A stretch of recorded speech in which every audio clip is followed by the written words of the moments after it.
தமிழகத்தில் பிளாஸ்டிக் அரிசி என்ற பேச்சுக்கே இடமில்லை என உணவுத்துறை அமைச்சர் காமராஜ் உறுதிபட தெரிவித்துள்ளார். புதிய தலைமுறைக்கு அவர் அளித்த பேட்டியை தற்போது மீண்டும் ஒருமுறை பார்க்கலாம். சார், இந்த அரிசியில பிளாஸ்டிக் அரிசி கலக்கப்படுதா அப்படின்னு சொல்லிட்டு சில குற்றச்சாட்டுகள் இருக்கு. அதுக்கு தமிழக அரசு என்ன மாதிரியான நடவடிக்கைகள் எடுத்து?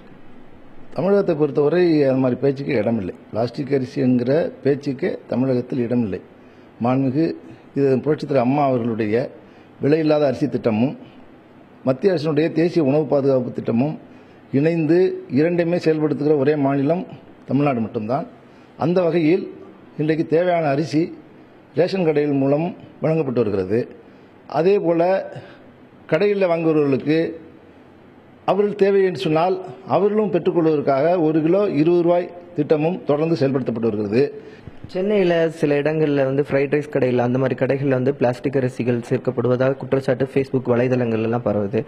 அதுக்கு ஏதாவது சோதனைகள் ஏதாவது மேற்கொள்ளப்படுமா? ஏதாவது இல்லை, அது போன்ற குற்றச்சாட்டுகள் இதுவரை எங்களுக்கு வரப்பெறவில்லை. அப்படி வந்தால் உடனடியாக நடவடிக்கை எடுக்கப்படும், கடுமையான நடவடிக்கை எடுக்கப்படும். அதுபோன்ற எந்த விதமான குற்றச்சாட்டு வந்தாலும் உடனடியாக அதற்கு கடுமையான நடவடிக்கை எடுக்கப்படும். அதுமான குற்றச்சாட்டு தமிழகத்தை பொறுத்தவரை அதுக்கு இடம் இல்லை, இந்த பேச்சுக்கே இடம் இல்லை.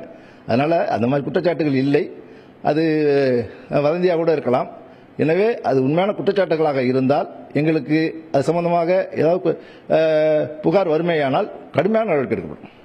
மக்கள் ஒரு விதமான அச்ச உணர்வுல இருக்காங்க. மற்ற மாநிலங்கள் இந்த பிளாஸ்டிக் அரிசிகள் பரவலாக இருக்கு அப்படின்னு சொல்லிட்டு மக்களுடைய அச்சத்தை போக்கு விதமா நீங்க தமிழக அரசு ஏதாவது நடவடிக்கை எடுக்குமா? இல்லை, அதுதான் பிளாஸ்டிக் அரிசி என்கிற பேச்சுக்கு தமிழ்நாட்டில் இடம் இல்லைன்னு சொல்றேனே. தமிழகத்தை பொறுத்தவரை தேவையை பூர்த்தி செய்து கொண்டிருக்கிறோம். தமிழகத்து மக்களுடைய தேவைகளை, அரிசி தேவையை, அது புழுங்கல் அரிசியாக இருந்தாலும் சரி, பச்சரிசியாக இருந்தாலும் சரி, அதனுடைய தேவையை ரேஷன் கடைகள் மூலம் நாங்கள் பூர்த்தி செய்து கொண்டிருக்கிறோம். விலையில் அதே போல குறைந்த விலையில் அரிசி கொடுத்து கொண்டிருக்கிறோம். விலையும் கட்டுக்குள் வைத்திருக்கிறோம்.